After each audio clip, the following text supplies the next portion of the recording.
ఎదుటి వ్యక్తి బాధ కూడా మీ వ్యక్తి బాధగానే భావించి, వాళ్ళ గెలుపు కూడా మీ గెలుపుగానే మీరు భావించి దానికి సెలబ్రేట్ చేసుకుని హ్యాపీగా ఫీల్ అయిపోయి, వాళ్ళు ఏది అడిగినా కూడా వెంటనే వెళ్ళి రెస్పాండ్ అయిపోయి, ఒక ఫోన్ కాల్ వచ్చినా ఒక మెసేజ్ వచ్చినా హెల్ప్ చేసేసి అంత చేసేస్తారు.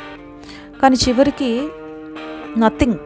ఏంటంటే మీకు వాళ్ళు వాల్యూ ఇవ్వరు, అసలు మిమ్మల్ని కన్సిడర్ చెయ్యరు. దానికి తగినట్టుగా మీకు ఇంకా బాధ కూడా కలుగజేస్తారు. వాళ్ళు బాధ పెడుతున్నారు అనేటువంటిది కూడా వాళ్ళకి అర్థం కాదు. సో అందుకే మీ అవైలబిలిటీ అనేది అందరికీ ఇవ్వద్దండి. చాలా సెలెక్టెడ్గా ఉండండి. నేను చెప్పేది మీకు కొంచెం విచిత్రంగా అనిపించవచ్చు. అది పోను పోను ఎక్స్పీరియన్స్ వల్ల, మీకుండేటువంటి లైఫ్ లెర్నింగ్ వల్ల మీకు అర్థం అవ్వచ్చు. ఏంటంటే మీ ప్లాన్స్ కానీ, మీ స్ట్రగుల్స్ కానీ, మీ విన్స్ కానీ ఎవరికి ఎక్స్ప్లెయిన్ చేయాల్సిన అవసరం లేదండి. మనకు ఒక సర్కిల్ ఉంటుంది, మన ఇన్నర్ సర్కిల్, క్లోజ్ సర్కిల్. మన పేరెంట్స్ అవ్వచ్చు, లేదంటే మీ family members, wife and husband and siblings, వీళ్ళ వరకు ఓకే, లేదా క్లోజ్ ఫ్రెండ్స్. ఆ తర్వాత ఇంకొక సర్కిల్ ఉంటుంది, బయట సర్కిల్.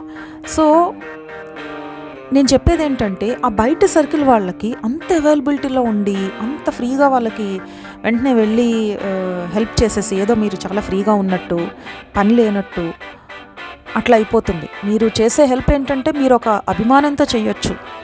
కానీ వాళ్ళకి ఎలా అనిపిస్తుందంటే, వీళ్ళు ఫ్రీగా ఉన్నారు అందుకే వచ్చి హెల్ప్ చేశాడు, ఏం పని లేదు వాళ్ళకి అని. So just be careful and be selective.